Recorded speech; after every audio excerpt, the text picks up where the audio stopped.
برحب بيك يا كابتن، برحب بيك كابتن عجوزه.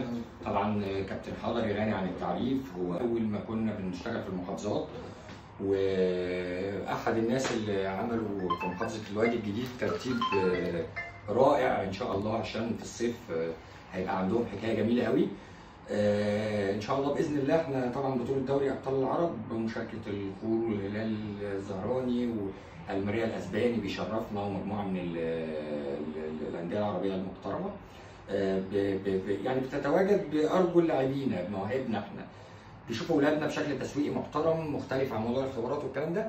فاحنا ان شاء الله باذن الله عندنا الافتتاح بتاع البطوله 2 رمضان لمسابقه 2006 ومسابقه 2008، واحنا كل مسابقه عندنا بيبقى فيها سنتين مش سنه، يعني مختلفين عن الاتحاد شويه.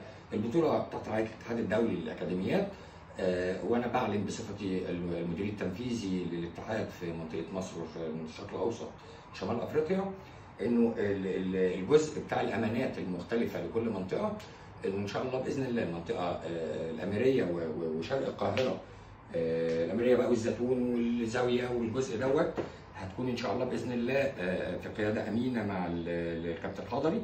هو طول عمره بيطلع لنا مواهب وبيطلع لنا ناس محترمه جدا، وكادر من الكوادر الاداريه كمان الناجحه، لانه احنا بعد كده المرحله بتاعت السفر وبتاعت الكلام ده كله هتبقى محتاجه ناس عارفه تطلع ورق سليم بدون ما نتعب اهالي بدون بتاع.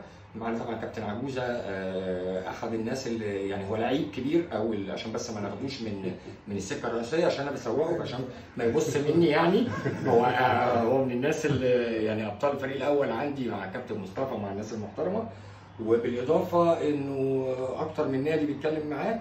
بس انا حابب قوي ان هو توجهه للتدريب المجموعه الصغيره مديله كمان حافز جديد ان شاء الله، بيسعى في الرخصه ودي حاجه برده جميله.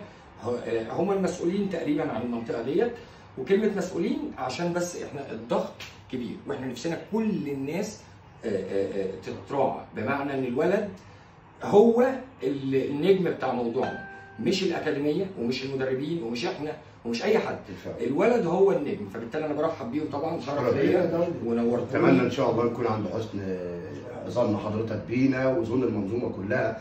وانا عايز بس اضيف حاجه بسيطه بناء يعني على تواجدنا معاك الجميل ده اليوم ده.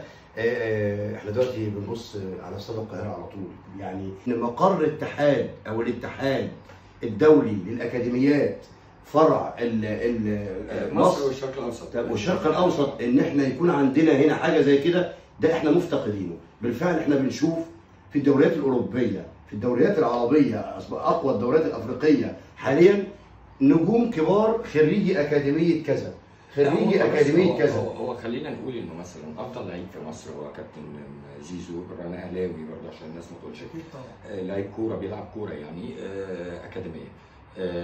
غانا طلعت قدوس عمل مهرجان في كاس العالم، المغرب كل الاكاديميات خلاص النهارده ده اتجاه دولي.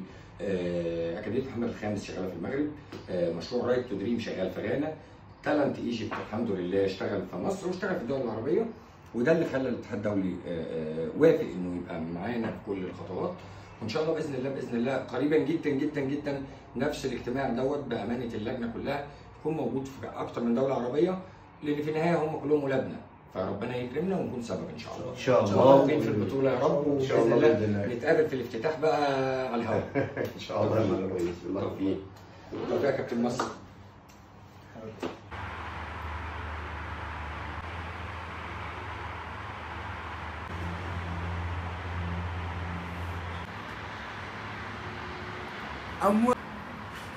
اكل ما اتاكلش، اغلب ما اتغلبش، ارفض ما اترفضش، حاسب ما تحاولش، اشغل اللي ما يتشغلش واسحل اللي ما يتسحلش، لما يبقى مزاجي رايق بعمل اللي ما يتعملش. حتى بص الحركه دي بص اللقطه دي، حتى بص الحركه دي بص اللقطه دي.